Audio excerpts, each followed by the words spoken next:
എനിക്കറിയാം നിങ്ങൾ പകുതി പേരും വിചാരിച്ചാണ് ഇവൻ നിർത്തിപ്പോയോ അല്ലെങ്കിൽ ചത്തുപോയോ എന്ന്. കാരണം വീഡിയോ ഇടുന്നില്ലല്ലോ. എന്താ ഞാൻ വീഡിയോ ഇടാത്ത ചെറിയൊരു പേഴ്സണൽ പ്രോബ്ലം ഉണ്ടായിരുന്നു. പിന്നെ ശാരീരികമായിട്ടും കുറച്ച് പ്രോബ്ലംസ് ഉണ്ടായിരുന്നു. അതുകൊണ്ടാണ് സാറല്ല നമുക്ക് എന്തൊട്ട് വീഡിയോ കണ്ടിന്യൂ ചെയ്യാം. നമ്മൾ റിമ്രുവിനെയാണ് കാണുന്നത്. റിമ്രു പറയുന്നതാണ് എല്ലാവർക്കും അറ്റൻഡൻസ് എടുക്കാമല്ലോ എന്ന്. എന്നിട്ട് ഓരോരാളെ പേരായിട്ട് വിളിക്കുന്നതാണ്. നമ്മുടെ ചുവന്ന മുടി ചെക്കനാണെങ്കിൽ ഒരു മൈൻഡ് കാണിക്കുന്നില്ല അവൻ്റെ പേര് വിളിക്കുമ്പോൾ. മറ്റേ പെണ്ണും അതേപോലെ തന്നെ മൈൻഡ് ചെയ്യുന്നില്ല. അതുകൊണ്ട് റിമ്രു ഓക്കെ ശരി എന്ന് പറഞ്ഞിട്ട് ബുക്ക് അടച്ചു വെച്ചിട്ട് പറയുന്ന ഞാനെന്നാ ഒരാളെ വിളിക്കുക എന്ന് നിങ്ങൾ അറ്റൻഡൻസ് എടുക്കാൻ സമ്മതിക്കും നോക്കാമെന്ന്. എന്നിട്ട് നമ്മുടെ റങ്കേനെ അവൻ പുറത്തേക്ക് വിടുന്നതാണ്. റങ്ക പുറകിൽ വന്നപ്പോൾ എല്ലാവരും പേടിച്ച് വിറക്കുന്നതാണ് കാണിക്കുന്നത്. അതിനുശേഷം റിമ്രു ചോദിക്കുന്നതാണ് ഇനി അറ്റൻഡൻസ് എടുക്കാമല്ലോ എന്ന്. അപ്പോൾ ഓരോരാളുടെ പേര് വിളിക്കുന്നതാണ്. അപ്പോൾ അവർ ഇത് കണ്ടിട്ട് പേടിക്കുന്നതാണ്. അന്നേരം ആ ചുമന്നോടി പറയുന്ന ഇങ്ങനെ പേടിപ്പിക്കുന്നത് നല്ലതല്ല, നിങ്ങളൊരു പട്ടീനെ പുറകിൽ വെച്ചിട്ട് നമ്മളെ പേടിപ്പിച്ച് അറ്റൻഡൻസ് എടുക്കുന്നതെന്ന്. നമ്മുടെ റങ്ക നക്കിയിട്ട് പറയുന്നതാണ് എൻ്റെ പേരാണ് റങ്ക. അതിനുശേഷം ഓരോരാൾ അറ്റൻഡൻസ് ആയിട്ട് എടുക്കുന്നതാണ് കാണിക്കുന്നത്. നമ്മുടെ റിമ്രു അവരോട് പറയുന്നതാണ് ഞാൻ നിങ്ങളുടെ പുതിയ ടീച്ചറാണെന്ന്. എന്നിട്ട് അവരോട് പറഞ്ഞിട്ട് അവർക്ക് ഒരു മൈൻഡും ഇല്ല. അത് കേട്ടിട്ട് നമ്മുടെ റങ്കക്കാണെങ്കിൽ ദേഷ്യം വരുന്നുണ്ട്. റങ്ക ഒന്ന് ബാക്കിൽ നിന്ന് പേടിപ്പിച്ച് അത് കേട്ട് പിള്ളേരെല്ലാം ഒന്ന് തലയാട്ടുന്നുണ്ട്. ഓക്കെ ഓക്കെ എന്ന് പറഞ്ഞിട്ട് റിമ്രു മനസ്സിൽ വിചാരിക്കുന്നതാണ് എനിക്ക് ഇവരെപ്പുറം ബോണ്ട് ഉണ്ടാക്കാൻ ഭയങ്കര ബുദ്ധിമുട്ടായിരിക്കുന്നു. അതിനുശേഷം റിമ്രു എല്ലാവരോടും പറയുന്നത് ഇന്ന് നമ്മളൊരു എക്സാം എടുക്കാൻ പോകുന്നതാണ്. ബാക്കി നമ്മുടെ ആലിസ് പറയുന്നതാണ് എക്സാമോ, ഇതൊന്നും നമ്മളോട് പറയാണ്ട് ഇങ്ങനെ എക്സാമിൽ എടുക്കുന്നത്. നമ്മുടെ റിമ്രു പറയുന്ന ഈ എക്സാം നിങ്ങൾക്ക് ഭയങ്കര ഇമ്പോർട്ടൻ്റ് ആണ്. അവിടെ നമ്മുടെ കെന്യക്കാണെങ്കിൽ ഭയങ്കര ബോറടിക്കുന്നുണ്ട് എക്സാമിൻ്റെ കാര്യം കേൾക്കുമ്പോൾ. നമ്മുടെ റിയോത്തെ ആണെങ്കിൽ ഇത് ഭയങ്കര ഇമ്പോർട്ടൻ്റ് ആണോ എന്ന് ചോദിക്കുന്നതാണ്. എല്ലാവരും ഷോക്കായിട്ടാണല്ലേ. നമ്മുടെ ആലിസ് പറയുന്നത് എന്താ ഇങ്ങനെയല്ല എക്സാം പെട്ടെന്ന് എടുത്തതെന്ന്. എന്നാൽ നമ്മുടെ റിമ്രു പറയുന്നത് നിങ്ങൾ പേടിക്കണ്ട, ഇതൊരു ഫണ്ണായിട്ട് എടുത്താൽ മതി ഈ എക്സാമിനെ കുറിച്ചിട്ട്. നമ്മൾ ഈ ഗ്രൗണ്ടിൽ പോയിട്ട് ബാക്കി എക്സാം എല്ലാം ചെയ്യാമെന്ന്. എന്നിട്ട് അവർ ഗ്രൗണ്ടിൽ പോയതാണ് കാണിക്കുന്നത്. നമ്മുടെ റിമ്രു പറയുന്ന 10 മിനിറ്റ് സമയം തരും, അതിനുള്ളിൽ നിങ്ങൾക്ക് എന്നെ തോപ്പിക്കാൻ പറ്റുമെങ്കിൽ തോപ്പിച്ചു വന്ന്. നമ്മുടെ ആലിസ് പറയുന്ന ആ പട്ടീനെ പുറകുന്ന് മാറ്റിയാണ് ഞാൻ തോപ്പിക്കാമെന്ന്. നമ്മുടെ റിമ്രു പറയുന്നതാണ് എടാ റങ്കെ നീ ബാക്കിൽ നിന്ന് മാറിക്കോന്ന്, ഈ ഇതിൽ ഇൻ്റർഫെയർ ചെയ്യണമെന്ന്. നമ്മുടെ റങ്കെ പറഞ്ഞു ഓക്കെ എന്ന്. അതിനുശേഷം നമ്മൾ ഫസ്റ്റ് ഫൈറ്റ് ചെയ്യാൻ പറ്റുന്ന ആ ചോന്നുകൂടിയാണ്. അവൻ പറഞ്ഞു ഇതിൽ ഏത് വെപ്പണും എടുക്കാവോന്ന്. അതിൽ സോഡാണോ അവൻ സ്വീകരിക്കുന്നത്. എന്നിട്ട് ഫൈറ്റ് ചെയ്യുന്നതാണ്. എന്നിട്ട് പറയുന്ന നിന്നെ ഈസിക്കാൻ തോപ്പിക്കൂ. എന്നിട്ട് കെന്യ പറയുന്നതാണ് ശിശു ടീച്ചർക്ക് മാത്രമേ എന്നെ തോപ്പിക്കാൻ പറ്റൂ, എന്നെയല്ല ഈസിക്കാൻ തോപ്പിക്കുന്നു പറഞ്ഞിട്ട് അറ്റാക്ക് ചെയ്യാൻ വരുന്നതാണ്.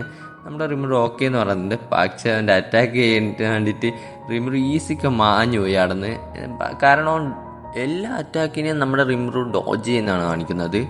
റിമ്രു ഡോജ് ചെയ്യുന്നുണ്ട്, ചെക്കന് കരച്ചിൽ ചെയ്യുന്നുണ്ട്. ഇവനെന്താ ഇങ്ങനെ ഡോജ് ചെയ്ത് കളിക്കുന്നതെന്ന് പറഞ്ഞിട്ട് അവൻ്റെ ഫയർ പവർ ഉപയോഗിക്കുന്നതാണ്. ഫയർ പവർ ഉപയോഗിച്ചിട്ട് അറ്റാക്ക് ചെയ്യുന്നുണ്ട്. പക്ഷെ അതും നമ്മുടെ റിമ്രു ഈസിക്ക് ഡോജ് ചെയ്യുന്നുണ്ട്. നമ്മുടെ റിമ്രു പറയുന്ന ഇവൻ്റെ ഫയർ പവർ അത്ര പവർഫുൾ അല്ല എന്ന്. നമ്മുടെ റിമ്രു പറയുന്ന ഫ്ലെയിമിനെ ഡിപ്പെൻഡ് ചെയ്യാണ്ട് നിൻ്റെ റോ എനർജീനെ ഡിപ്പെൻഡ് ചെയ്യുന്നത്. പക്ഷേ നമ്മുടെ ചെക്കൻ പറയുന്നതാണ് നമ്മുടെ ഒരേ ഒരു ടീച്ചറേ ഉള്ളൂ, അത് ശിശു സെൻസ് എന്ന് പറഞ്ഞിട്ട് അറ്റാക്ക് ചെയ്യുന്നതാണ്. അതിന് ഇത്തിരി പവർ ഉണ്ട് ആ അറ്റാക്കിന്. പിന്നീട് അവരെ ഫൈറ്റ് കഴിഞ്ഞ് നമ്മുടെ റിമ്രു ആണ് ജയിച്ചത്. നമ്മുടെ കെന്യ പറയുന്നതാണ് നീ എൻ്റെ മുമ്പിലേ വരുന്നില്ലേ, പിന്നെ ഞാൻ എങ്ങനെ അറ്റാക്ക് ചെയ്യാനാണ്.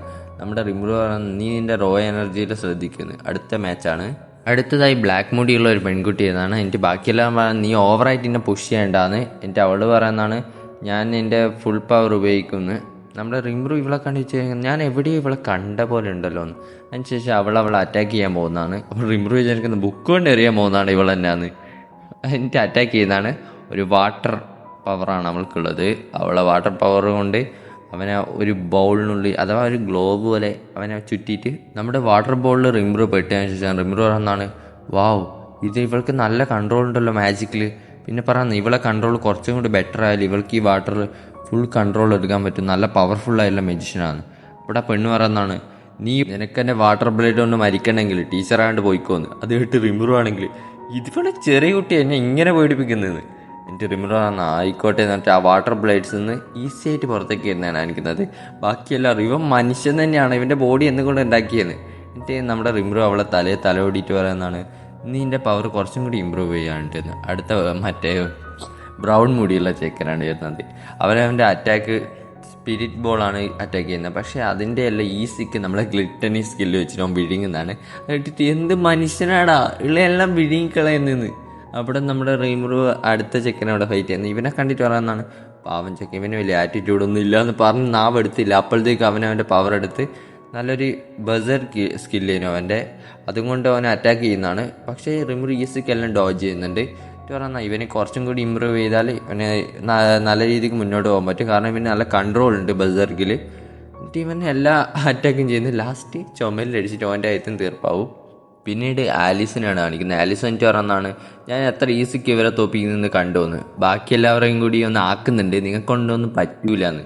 അതിനുശേഷം അവളുടെ ബൊമ്മകളെ അവൾ കൺട്രോൾ ചെയ്യുന്നതാണ് കാണിക്കുന്നത്. അവൾക്ക് ടെലിക്കനീസിസ് പവറാണുള്ളത്. റിമ്രു ഈ പവർ നോക്കിയിട്ട് പറഞ്ഞാൽ ഇവൾക്ക് ഗോളത്തിനെല്ലാം കൺട്രോൾ ചെയ്യേണ്ട പവറാണുള്ളത് അല്ലേ. ഇവിടെ ഇത്രയും നേരം ഫൈറ്റ് ചെയ്തതിൽ ഇവൾക്കായിരിക്കും കുറച്ചും കൂടി പവർ കൂടുതൽ. അതിനുശേഷം അവൾ അറ്റാക്ക് ചെയ്യുന്നുണ്ട് പരമാവധി പവറിൽ. പക്ഷെ റിമ്രു അവളോടെല്ലാം കളിക്കുന്നതിനു നമ്മുടെ റിമ്രു ഗ്രേറ്റ് സ്റ്റേജിനോട് പറയുന്നത് ഞാൻ ഈ ബൊമ്മകളെ കത്തിച്ചാൽ എന്താ സംഭവിക്കുമെന്ന്. അപ്പോഴും നമ്മുടെ ഗ്രേറ്റ് സ്റ്റേജ് പറയുന്നതാണ് ആ പെണ്ണ് കരയുമെന്ന്, അതിൽ കൂടുതലൊന്നും സംഭവിക്കില്ല. റിമ്രു പറയുന്ന സാരമില്ല, ടൈം ഇപ്പം തീരാനായിന്ന്. ലാസ്റ്റ് ടൈമും തീരുന്നുണ്ട്. പിന്നെ ബാക്കിയെല്ലാം നേരത്തെ നിർത്തി റിമ്രു സംസാരിക്കുന്നതാണ് കാണിക്കുന്നത്. ഞാൻ ഇവരെ ഉള്ളിലുള്ള പവറെല്ലാം അബ്സോർവ് ചെയ്താൽ എന്ത് സംഭവിക്കുമെന്ന്. അപ്പം നമ്മുടെ ഗ്രേറ്റ് സ്റ്റേജ് പറയുന്നതാണ് നിങ്ങൾക്ക് ഇവരെ ഉള്ളിലുള്ള പവർ അബ്സോർവ് ചെയ്യാൻ പറ്റില്ല, കാരണം ഇവരുടെ സോളുമായിട്ട് ബന്ധപ്പെട്ടാണ് ഇവരെ പവേഴ്സ് എന്ന്. റിമ്രു പറയുന്നതാണ് നിങ്ങൾക്ക് മനസ്സിലായില്ലേ, നിങ്ങളെക്കാട്ടും എത്രയോ പവർഫുള്ളാണ് ഞാൻ, അപ്പോൾ എന്നെ നിങ്ങളതിന് ടീച്ചറായിട്ട് കാണണമെന്ന്. നിങ്ങൾ ഈ മാസ്ക് എവിടെയും വെച്ച് കണ്ടിനോന്ന്. അന്ന് ബാക്കിയുള്ള ഇത് ഷിസു ടീച്ചറെ മാസ്ക് അല്ലേ? അതെ, ഇത് ഷിസു ടീച്ചറെ മാസ്ക് തന്നെ. കാരണം അവളാണ് എന്നോട് പറഞ്ഞത് നിങ്ങളുടെ എല്ലാ കാര്യങ്ങളും ഇനി മുതൽ ഞാനാണ് നോക്കേണ്ടതെന്ന്, നിങ്ങളെല്ലാ ഉത്തരവാദിത്വം എനിക്ക് ഏൽപ്പിച്ചു കഴിഞ്ഞു എന്ന്. അത് കേട്ട് ആലിസ് പറയുന്നതാണ് എന്നാൽ ശരി, ഇനി മുതൽ നിങ്ങൾ നമ്മുടെ ടീച്ചറാണെന്ന്. അപ്പോൾ റിമ്രു പറഞ്ഞാൽ ഞാൻ നിങ്ങൾ ടീച്ചർ മാത്രമല്ല, നിങ്ങളെല്ലാ ബുദ്ധിമുട്ടിൽ നിന്നും രക്ഷപ്പെടുത്തുകയും ഞാൻ ചെയ്യുന്നു. സത്യം പറഞ്ഞാൽ ടീച്ചർ എന്ന് വിളിക്കുന്ന ഒരു പ്രത്യേക ഫീലാണ്. നമ്മുടെ റിമ്രു ഒരു പോർട്ടൽ ഉണ്ടാക്കുന്നതാണ് കാണിക്കുന്നത് നൈറ്റ്. എന്നിട്ട് ആ പോർട്ടൽ വഴി അവൻ്റെ നാട്ടിലേക്ക് തന്നെ എത്തുന്നതാണ്. എന്നിട്ട് ആ നാട്ടിലെത്തിയിട്ട് അവൻ നമ്മുടെ ട്രെയിനിനെ വിളിക്കുന്നതാണ്. ട്രെയിനി അവിടെ വന്നിട്ട് പറയുന്നതാണ് നിങ്ങൾ എന്നെ വിളിച്ചു വന്ന്. റിമ്രു പറയുന്ന സുപ്പീരിയർ ആയിട്ടുള്ള സ്പിരിറ്റിനെല്ലാം ഇവിടെ വെച്ചാണ് കാണാൻ കിട്ടുമെന്ന്. അന്നേരം നമ്മുടെ ട്രെയിന് പറയുന്നതാണ് അവരെല്ലാം ഡ്വെല്ലിംഗ് ഓഫ് സ്പിരിറ്റ് എന്ന് പറഞ്ഞ സ്ഥലത്തായിരിക്കും ഉണ്ടാവുകയെന്ന്. നമ്മുടെ ക്യൂനും അവിടെ നിൽക്കലുണ്ടേനും, അതുകൊണ്ട് തന്നെ എനിക്ക് ആ സ്ഥലം അറിയാനും. പക്ഷേ നമ്മുടെ ക്യൂന് മാറി വേറെ ക്യൂനായി, അതുകൊണ്ട് എനിക്ക് ആ വഴി ഇപ്പം അറിയില്ല, പുതിയ വഴികളൊന്നും എനിക്കത്ര അറിയില്ല എന്ന് നമ്മുടെ ട്രെയിന് പറയുന്ന സോറിന്ന്. നമ്മുടെ ഷിസുവിൻ്റെ ഒരു പ്രൊജക്ഷൻ പോലെ കാണിക്കുന്നതാണ്. അന്നേരം നമ്മൾ റിമ്രു പറയുന്ന നിൻ്റെ ആഗ്രഹം ഞാൻ സാധിച്ചിരുന്നു. പിന്നീട് അവരൊരു പിക്നിക്കിന് പോയത് കാണിക്കുന്നത്. നമ്മുടെ പിള്ളേരും നമ്മുടെ റിമ്രുവും ഒരു മാസമായിട്ടായി നമ്മുടെ റിമ്രു അവർക്ക് ക്ലാസ് എടുക്കുന്നത്. പിന്നെ റിമ്രു പറയുന്ന ഒരു ബുക്ക് കാണിച്ചിട്ട് ഈ കോമിക്ക് ആർക്കാണ് വേണ്ടതെന്ന്. അപ്പോൾ പിള്ളേരിൽ ഒരുത്തം പറയുന്നത് ഞാൻ ഇതിൻ്റെ പകുതി വരെ പഠിച്ചിട്ടുള്ളൂ, എനിക്കിതിൻ്റെ ബാക്കിയും കൂടി വായിക്കണമെന്ന്. അവിടെ വേറെ ഒരുത്തം പറഞ്ഞാൽ എനിക്കും വായിക്കണം, എനിക്കും ഇതിൻ്റെ ബാക്കി വായിക്കണം എന്ന് പറഞ്ഞിട്ട് അവരെല്ലാം കുഞ്ഞു കുട്ടികളെ കളിക്കുന്നത്. ആ കുഞ്ഞു കുട്ടികൾ തന്നെയാണ്. പിന്നെ എന്ത് ചെയ്ത് നമ്മുടെ റിമ്രു പറഞ്ഞാൽ തരാ നിങ്ങൾക്ക് എന്നോട് മാച്ച് ചെയ്യണമെന്ന് പറയുന്നത്. നമ്മുടെ റിമ്രു അവരോടെല്ലാം മാച്ച് ചെയ്യുന്നത്. അവിടെ പെൺകുട്ടികളെല്ലാം പറയുന്നതാണ് നിങ്ങൾക്ക് പെൺകുട്ടികളോട് ഇത്തിരി ദയ കാണിച്ചുകൊണ്ടെന്ന്. റിമ്രു ചിരിക്കുന്നതാണ്. എന്നെ തോപ്പിക്കാൻ ആർക്കും ആവില്ല, നിങ്ങൾ കുറച്ചും കൂടി പ്രാക്ടീസ് ചെയ്യണമെന്ന് നമ്മുടെ റിമ്രു പറയുന്നതാണ്. പിന്നീട് പെട്ടെന്ന് അവനെന്തോ ഒരു അലേർട്ട് ഫീൽ ചെയ്യുന്നതാണ്.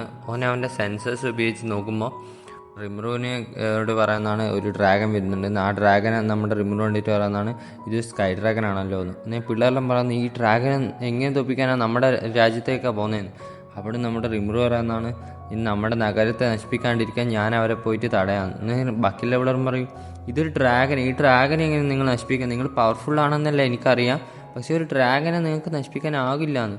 റിമ്രു പറഞ്ഞാൽ സാറല്ല എന്ന് പറഞ്ഞിട്ട് ഒരു ഷിസുവിൻ്റെ മാസ്ക് കൊടുത്തിട്ട് അവൻ പോകുന്നതാണ് കാണിക്കുന്നത്. ഇവരെല്ലാം ഞെട്ടിപ്പോയി, കാരണം റിമ്രു പറക്കുന്ന അവർക്ക് അറിയില്ലായിരുന്നു. റിമ്രു പകുതിക്ക് വെച്ചിട്ട് അവൻ്റെ രൂപം മാറ്റുന്നതാണ്, കാരണം നാട്ടിലുള്ളവർക്ക് അവനെ മനസ്സിലാകാറല്ലോ. അങ്ങനെ അവൻ ആ ഡ്രാഗൻ്റെ അടുത്തേക്ക് പോകുന്നതാണ്. ആ ഡ്രാഗൻ ആണെങ്കിൽ മതിലിൻ്റെ അടുത്ത് എത്തിയിരുന്നു. ആ ഡ്രാഗൻ അവരെ അറ്റാക്ക് ചെയ്യാൻ നോക്കുമ്പോൾ നമ്മുടെ റിമ്രു എന്ത് ചെയ്ത് അവൻ്റെ അറ്റാക്കെല്ലാം അബ്സോർബ് ചെയ്യുന്നതാണ് കാണിക്കുന്നത്. റിമ്രുവിൻ്റെ ഗ്ലിറ്റനി സ്കില്ല് കണ്ടിട്ട് അവരെല്ലാം ഞെട്ടിപ്പോയി, കാരണം ഒരു അറ്റാക്ക് അവൻ അബ്സോർബ് ചെയ്ത് കണ്ടിട്ട്. ബാക്കി എല്ലാവരും പറഞ്ഞു ഇതെന്ത് സ്കില്ലാണ്, ഇത് ആരാണ്, ഇത് ഹീറോ ആണോന്ന്.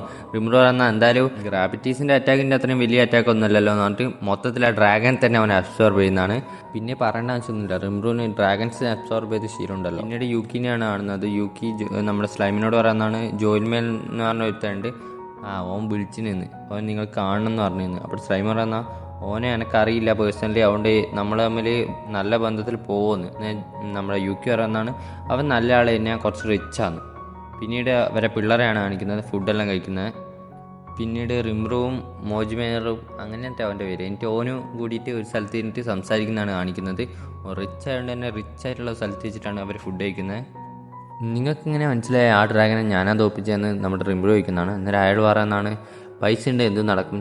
എനിക്ക് നിങ്ങളെ രൂപം മാത്രമേ മാറ്റിയിട്ടുള്ളതിനും നിങ്ങളെ ഡീറ്റെയിൽസ് എല്ലാം എനിക്ക് കിട്ടീനെ. നമ്മുടെ റിമിറോന്ന് നിങ്ങളെ വിശ്വസിക്കാനെല്ലാം കൊള്ളാം, പക്ഷേ നിങ്ങളൊരു ബിസിനസ് മാൻ എന്ന നിലയിൽ നല്ലൊരു ബുദ്ധിശാലി തന്നെയാണ്. അപ്പോൾ റിമിറോ പറഞ്ഞാൽ നിങ്ങൾക്ക് പറ്റുമെങ്കിൽ നമ്മളിപ്പോൾ ഒരു കോൺട്രാക്റ്റ് ഫോം ചെയ്യാൻ പറ്റുമെന്ന്, എനിക്ക് നമ്മളെ ടൗണിലേക്ക് വരാൻ പറ്റുമെന്ന്. അപ്പോൾ നമ്മുടെ അയാൾ പറയാൻ ജോലിമേൻ്റെ പറയുന്നത് അതൊന്നും ഞാൻ നിങ്ങൾ ടൗണിലേക്ക് വരാം, എന്തെങ്കിലും ഒരു ബിസിനസ് മാൻ എന്ന നിലയിൽ അവൻ ചോദിക്കുന്നത് എനിക്കെന്തെങ്കിലും അതുകൊണ്ട് ഗുണമുണ്ടോന്ന്. അപ്പോൾ റിമിറോ പറഞ്ഞാൽ എനിക്ക് കുറേ സാധനങ്ങൾ വിൽക്കാണ്ട് ഇരിക്കുന്നുണ്ട് അവിടെ, നല്ല വാല്യൂ ഉള്ള സാധനങ്ങളാണ്, നിങ്ങൾ വന്നിട്ടുണ്ട് അത് നല്ലോണം വിറ്റ് പോകുന്നു. റിമിറോ പറയുന്ന ഓക്കെ എന്ന് പറഞ്ഞിട്ട് അവർ നമ്മൾ ക്രിറ്റിസൈസ് ഫോം ചെയ്യുന്നതാണ്. ശേഷം പോകാൻ നേരത്തെ ഒരു പെണ്ണിനെ കാണുന്നതാണ്. ആ പെണ്ണ് പറയുന്നതാണ് നമ്മുടെ രീതിയിൽ ദൈവം നിങ്ങളെ കാത്തോട്ടെ എന്ന് പറയുന്ന രീതിയിൽ അവർ പറയുന്നത് ക്യൂൻ ഓഫ് സ്പിരിറ്റ് നിങ്ങളെ കാത്തോട്ടെ എന്ന്. അപ്പോൾ റിമിറോ നിങ്ങൾ ക്യൂൻ ഓഫ് സ്പിരിറ്റിനെ അറിയുമെന്ന് പറഞ്ഞാൽ അറിയുമെന്നാ, നമ്മുടെ സ്ഥലത്തെല്ലാം അവരെയാണ് പൂജിക്കുന്നതെന്ന്. ആ സ്ഥലം എവിടെയാണെന്നാലും ചോദിക്കുന്നതാണ്. പിന്നെ കുറച്ച് പൈസ എല്ലാം കൊടുത്ത് റിമിറോ സ്ഥലം ഒപ്പിച്ചെടുക്കുന്നതാണ്. ആ സ്ഥലം എവിടെയാണെന്ന് വെച്ചിട്ടുണ്ടെങ്കിൽ റിപ്പബ്ലിക് ഓഫ് അൾഗേഷ്യ എന്ന് പറഞ്ഞിട്ട് സ്ഥലത്താണ് ഈ സ്ഥലം വരുന്നത്. എനിക്ക് പിള്ളേരെല്ലാം കൂട്ടിയിട്ട് നമ്മുടെ റിമിറോ അങ്ങോട്ടേക്ക് പോകുന്നതാണ് കാണിക്കുന്നത്. അഥവാ ഈ ചാനലിന് വല്ല പണിയും കിട്ടിയിട്ടുണ്ടെങ്കിൽ വേറൊരു ചാനൽ സബ്സ്ക്രൈബ് ചെയ്ത് വെക്കണേ. രണ്ടാമത്തെ ചാനൽ തുടങ്ങി ഇടുന്നുണ്ട്, ഇതിലെന്നാ പറ്റിക്കഴിഞ്ഞാൽ അതിലായിരിക്കും വീഡിയോസ് വരുന്നത്. അതുകൊണ്ട് താൽക്കാലികമായിട്ടൊന്ന് തുടങ്ങി വെച്ചിട്ടുണ്ട്. അപ്പം നിങ്ങൾ അഥവാ ഞാൻ അതിൻ്റെ ലിങ്ക് ആയിട്ട് ഇട്ടിട്ടുണ്ടെങ്കിൽ ഒന്ന് അതിനും കൂടി സബ്സ്ക്രൈബ് ചെയ്യണേ.